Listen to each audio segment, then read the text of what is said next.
Assalamualaikum warahmatullahi wabarakatuh.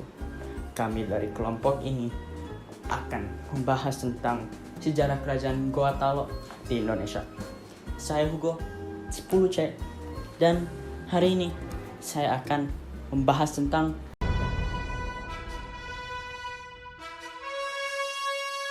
berdiri Goa Talo.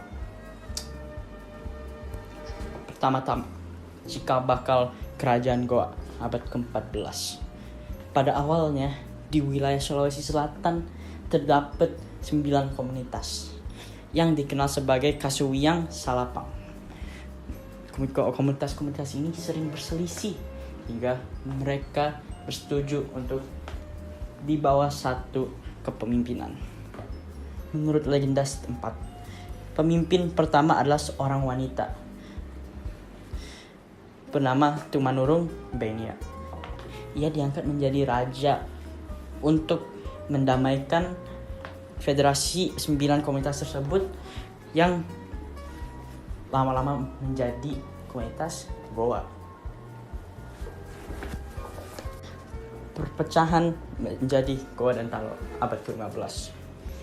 Pada masa pemerintahan Raja Goa ke-6 Tonatang ke Lope, terjadi perebutan takhta antara kedua putranya, Batara Goa dan Lorisero. Batara Goa melanjutkan takhta Goa. Karang Lorisero memilih memisahkan diri dan mendirikan kerajaan Talo di wilayah pesisir. Meskipun berpisah, kedua kerajaan ini tetap berbagi bahasa, budaya, dan garis keturunan yang sama.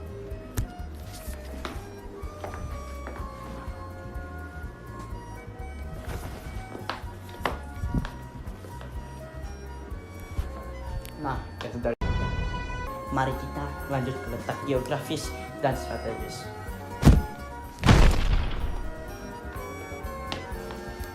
Jadi, latar belakang kekuatan Goa Talo juga didorong oleh posisinya yang strategis di jalur perdagangan rempah-rempah Nusantara. Maritim, kerajaan Talo yang berada di pesisir mengembangkan pelabuhan niaga yang kuat.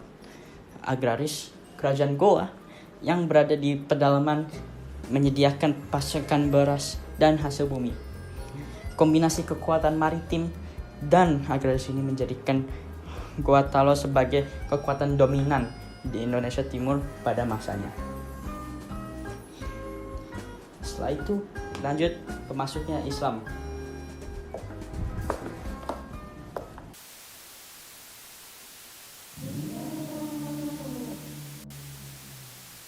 Assalamualaikum warahmatullahi wabarakatuh. Nama aku Diandra Malika Ardin, aku dari kelas 10C. Hari ini aku akan mempresentasikan kerajaan Islam yang ada di Goa Talo. Tetapi aku akan mempresentasikan tokoh utama dan faktor kemundurannya. Nah, jadi awal mulanya itu dari Karaeng, Patingalowang, Mangkubumi 1639 hingga 1654. Nah, ia mendampingi Sultan Maliku Said yang masih kecil, menjadikan kerajaan Goa Talo dikenal yang luas. Nah, ia bekerja sama dengan pedagang Portugis dan Spanyol, dijuluki sebagai cendekiawan Makassar. Ia wafat pada 17 September 1654 saat melawan Belanda. Setelah menyiapkan 500 kapal untuk menyerang Ambon. Nah, setelah itu ada Sultan Hasanuddin. Dia memasuki masa kejayaan ini. Dia dijuluki sebagai ayam jantan di timur. Memperluas wilayah hingga Nusa Tenggara Barat, menjadikan Goa Talo pusat perdagangan maritim. Memajukan pendidikan dan budaya Islam. Anti VOC, memenangkan perlawanan di Maluku loh.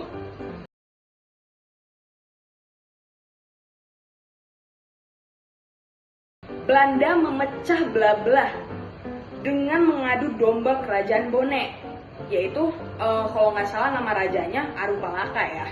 Hingga Makassar kalah dan menandatanganinya perjanjian Bongaya 1667 yang merugikan. Hasanuddin pun turun tahta 2 hari kemudian digantikan Sultan Amir Hamzah. Jadi faktor kemundurannya adalah dari adu domba Belanda dengan Kerajaan Boneh yang akhirnya harus melakukan perjanjian Bongaya.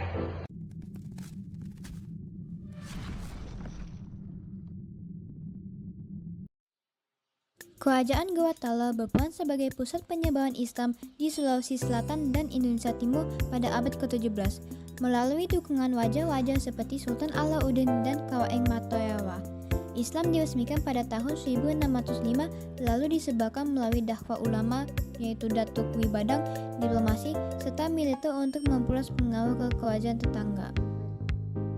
Masa kejayaan Kerajaan Gorontalo terjadi pada abad ke-17, sekitar tahun 1653 hingga 1669, di bawah pemerintahan Sultan Hasanuddin.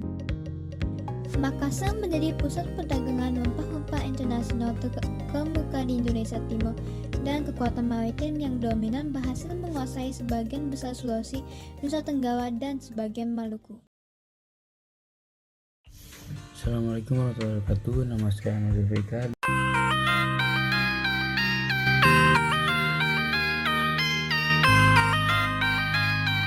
dari 10 Ciremai. Prinsip keberanian dan tegas Siri Nafas, warisan semangat leluhur yang berani menegakkan kebenaran dan kemandirian, masih dipegang teguh oleh masyarakat Makassar. Keterbukaan dan kesetaraan ekonomi maritim, histori Gorontalo sebagai pusat perdagangan maritim, menekankan pentingnya perdagangan bebas, menolak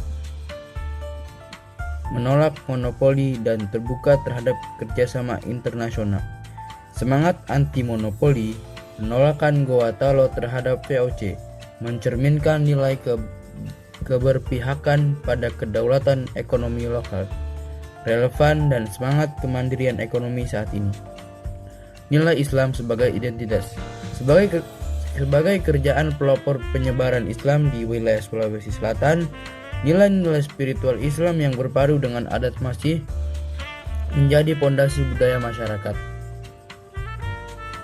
Pentingnya kepemimpinan yang terstruktur, sistem Sulewetang pengganti raja menunjukkan sejarah pengelolaan pemerintah yang terorganisir dengan baik untuk memastikan kesinambungan kepemimpinan.